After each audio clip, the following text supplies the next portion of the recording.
អាកាសធាតុត្រជាក់ៗ មេឃព្រាងរលឹមចឹងទៅ មេឃសទុំនិយាយពីថានឹកឃើញទៅដល់ម្ហូបខ្មែរប្រហុកចិញ្ច្រាំ ប្រហុកចំហុយហ្នឹងណា គឺថាដាំបាយឲ្យច្រើនទៅមិនខុសទេអ្នកទាំងអស់គ្នាដែលយើងមានញ៉ាំផ្ទាប់ជាមួយនឹងបន្លែស្រស់ៗអន្លក់ខ្ចីៗបែបនេះគឺថាអ្នកទាំងអស់គ្នាអើយនិយាយពីថារសជាតិហ្នឹងមិនបាច់បរិយាយច្រើនទេគឺដឹងតែស្រក់ទឹកមាត់តែម្ដងអញ្ចឹងឥឡូវនេះគឺថាចង់មកញ៉ាំជាមួយនឹងប្រហុកណាអ្នកទាំងអស់គ្នាប៉ុន្តែប្រហុកនេះគឺសុំបែបចំហុយហ្នឹងថ្ងៃនេះចា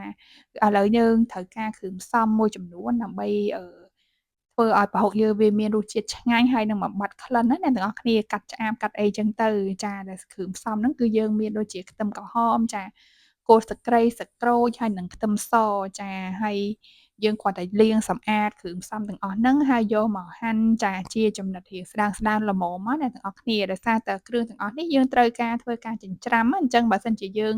ងហាន់រាងធំៗពេកទៅពេលដែលយើងចិញ្ច្រាំវាអាចចំណាយពេលក្នុងការចិញ្ច្រាំនឹងរាងយូរទម្រាំតែគ្រឿងផ្សំទាំងអស់ហ្នឹងវាម៉ត់ហើយណាទាំងអស់គ្នាអញ្ចឹងឥឡូវនេះគឺខ្ញុំប្រើចាគល់ស្លឹកគ្រៃប្រហែលជា3ដើមអ្នកទាំងអស់គ្នាចាហើយខ្ទឹមក្រហមចាហើយមានខ្ទឹមសហើយនឹងស្លឹកក្រូចប្រហែលជា2-3ចំណិតហើយគ្រឿងផ្សំបន្ទាប់ហ្នឹងគឺជាតួឯកតែម្ដងអ្នកទាំងអស់គ្នាដោយសារតែថ្ងៃនេះខ្ញុំចង់ធ្វើជាមួយនឹងប្រហុកចិញ្ច្រាំលាយជាមួយនឹងកាសាំងណាអ្នកទាំងអស់គ្នាអញ្ចឹងកាសាំងខ្ញុំមានប្រហែលជាច្រើនដែរអ្នកទាំងអស់គ្នាព្រោះដោយសារតែយើងចង់ឲ្យបានរសជាតិប្រហុកយើងនឹងរាងជូរដិតណាអ្នកទាំងអស់គ្នាអញ្ចឹងកាសាំងហ្នឹងខ្ញុំប្រើប្រហែលជាចង់ចូល10ផ្លែអីហ៎អញ្ចឹងឥឡូវនេះគឺកាសាំងខ្ញុំបានចាវាពុះវាជា2ហើយយើងឆ្កៀលយកគ្រាប់កាសាំងហ្នឹងចេញដើម្បីធ្វើការលាយជាមួយនឹងប្រហុកយើងណាអ្នកទាំងអស់គ្នាចានិយាយទៅបើសិនជាអ្នកទាំងអស់គ្នាចាចង់ប្រើលាយជាមួយនឹងអំពិលទុំថែមទៀតក៏បានដែរប៉ុន្តែសម្រាប់ខ្ញុំគឺខ្ញុំអត់លាយជាមួយអំពិលទុំទេគឺខ្ញុំចង់បានរសជាតិជូរដិតចេញពីកាសាំងសុទ្ធតែម្ដងអញ្ចឹងបានយើងចំណាយកាសាំងរៀងច្រើនបន្តិចណាអ្នកទាំងអស់គ្នាចាអញ្ចឹងឥឡូវនេះផ្នែកសាច់វិញម្ដងដោយសារតែចាថ្ងៃនេះខ្ញុំរើសប្រើជាមួយនឹងសាច់ជ្រូក3ជាន់ដែលសាច់ផ្នែកសាច់នេះគឺវារៀងលាយខ្លាញ់ណាអញ្ចឹងទាក់ទងជាមួយនឹងការចាធ្វើប្រហុកចិញ្ច្រាំលាយជាមួយសាច់ជ្រូកភាគច្រើនគឺខ្ញុំប្រើតែសាច់ជ្រូក3ជាន់ទេដោយសារតែសាច់នៅផ្នែកហ្នឹងវាមានលាយខ្លាញ់ទៅពេលដែលយើងឆាឬមួយក៏ចំហុយអញ្ចឹងទៅវារៀងចារសជាតិហ្នឹងវារៀងឆ្ងាញ់ណាចាវារៀងឆ្ងាញ់ជាងដែលយើងប្រើសាច់សុទ្ធប៉ុន្តែអ្នកទាំងអស់គ្នាអាចចាប្រើប្រាស់សាច់ទៅតាមចំណូលចិត្តរបស់យើងក៏បានដែរចាមិនជាបញ្ហាអ្វីទេទាក់ទងនឹងផ្នែកសាច់អញ្ចឹងឥឡូវនេះផ្នែកសាច់ជ្រូក3ជាន់ខ្ញុំបានហាន់ចាជាដុំរាងតូចៗណាហើយសម្រាប់ផ្នែកស្បែករបស់វាគឺខ្ញុំកាប់ជារាងទូចៗល្មមដែរអ្នកទាំងអស់គ្នាហើយបន្ទាប់មកគឺខ្ញុំធ្វើការចិញ្ច្រាំសាច់ជ្រូករបស់យើងចាមើលតែសាច់យើងរាងល្មមម៉ត់រាងនេះហើយក៏ខ្ញុំបានដាក់គ្រឿងដែលយើងមានដូចជាគល់ស្លឹកគ្រៃចាហើយនិងនេះគឺជាប្រហុកអ្នកទាំងអស់គ្នាដោយសារតែនៅក្នុងផ្ទះអត់មានប្រហុកសាច់ទេអ្នកទាំងអស់គ្នាអញ្ចឹងខ្ញុំប្រើជាមួយនឹងប្រហុកត្រីចាកូនត្រីទូចៗអាហ្នឹងវារាងមានឆ្អឹងដែរប៉ុន្តែយើងច្រាំឲ្យម៉ត់ទៅដូចជាមិនអីដែរអ្នកទាំងអស់គ្នាតែបើសិនជាមានប្រហុកសាច់គឺវាចាវាងាយស្រួលជាងអញ្ចឹងណាហើយបន្ទាប់មកចាគឺខ្ញុំបន្ថែមជាមួយនឹងខ្ទឹមសខ្ទឹមក្រហមចាហើយជាមួយនឹង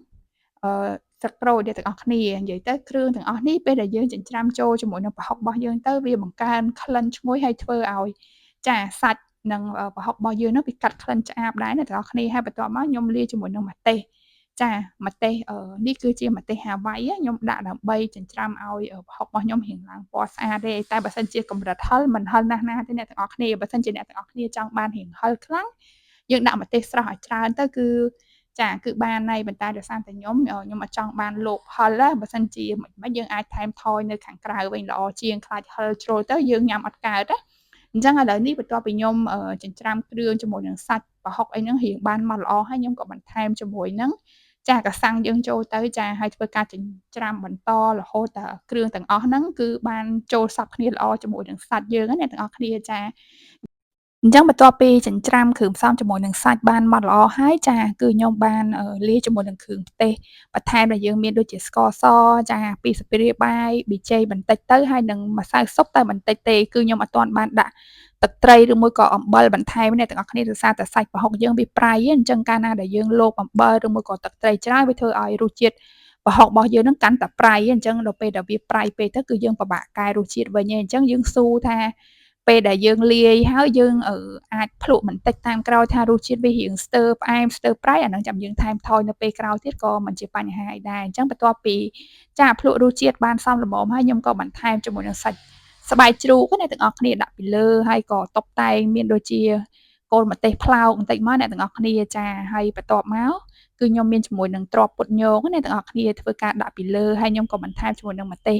អាចសាត់ពីលើបន្តិចដែរអ្នកទាំងអស់គ្នាចាដើម្បីឲ្យប្រហុកពេលដែលចំហុយឆ្អិនមកគឺវាមានរូបរាងទំនងគួរឲ្យចង់ញ៉ាំណាចានិយាយទៅការធ្វើប្រហុកនេះវាមិនមានភាពស្មុគស្មាញនឹងគ្រឿងទេសអីច្រើនរបៀបនៃការធ្វើខ្ញុំគិតថាវាសាមញ្ញធម្មតាអ្នកទាំងអស់គ្នាប៉ុន្តែរសជាតិនិយាយពីថាចាកប់សេរីតែម្ដងអញ្ចឹងឥឡូវងាកមកមើលផ្នែកបន្លែវិញម្ដងដែលយើងអាចញ៉ាំផ្ទាប់ជាមួយនឹងប្រហុកចិញ្ច្រាំរបស់យើងចាគឺខ្ញុំមានដូចជាស្ពៃក្តោបចាត្រសក់ស្នៀតពោតចាហើយនឹងត្រប់ស្រួយត្រកួនស្រស់អីអញ្ចឹងណាអញ្ចឹងឥឡូវប្រហុកនេះគឺខ្ញុំបានធ្វើការចំហុយរយៈពេលប្រហែលជាកន្លះម៉ោងគឺថាបានឆ្អិនរួចរាល់អស់ហើយអ្នកទាំងអស់សម្រាប់មុខម្ហូបមួយមុខនេះប្រហុកចិញ្ច្រាំលាយជាមួយនឹងកាសាំងអ្នកទាំងអស់គ្នាចង់ញ៉ាំជាមួយនឹងបាយក្តៅក៏ត្រូវបាយកកក៏បាននិយាយពីថារសជាតិពីមួយម៉ាត់ទៅមួយម៉ាត់គឺថាឆ្ងាញ់ខ្លាំងតែម្ដងដោយសារតែយើងមានផ្ទាប់ជាមួយនឹងបន្លែស្រស់ៗលក់ខ្ចីៗបែបនេះណាអ្នកទាំងអស់គ្នានិយាយពីថារសជាតិ10លើស10តែម្ដងសម្រាប់អ្នកដែលគាត់ចាចូលចិត្តញ៉ាំជាមួយនឹងប្រហុកអ្នកទាំងអស់គ្នាមុខម្ហូបមួយមុខនេះអ្នកទាំងអស់គ្នាកុំរំលងឲ្យសោះរសជាតិប្រហុករៀងដិតបន្តិចមកចាយើងលាយជាមួយនឹងម្ទេសរៀងហឹរៗបន្តិចមកអ្នកទាំងអស់គ្នាអើយនិយាយពីថារសជាតិចាគឺថាពេលខ្លះម្ហូបបែបស្រុកស្រែប៉ុន្តែបើសិនជាម្ហូបចាថ្លៃមុំៗគឺថាអត់ដូរតែម្ដងចាហើយរបៀបនៃការធ្វើគឺថាសាមញ្ញចំណាយតិចណាសំខាន់ញ៉ាំចាគឺថារសជាតិអ្នកទាំងអស់គ្នាធានាបានគឺថាឆ្ងាញ់តែម្ដងសម្រាប់មុខម្ហូបខ្មែរមួយមុខនេះណាចាខ្ញុំក៏សូមអរគុណច្រើនសម្រាប់ការទស្សនាកុំភ្លេចជួយ like និង share សម្រាប់វីដេអូនៅក្រោយៗទៀតផងណាបាយបាយ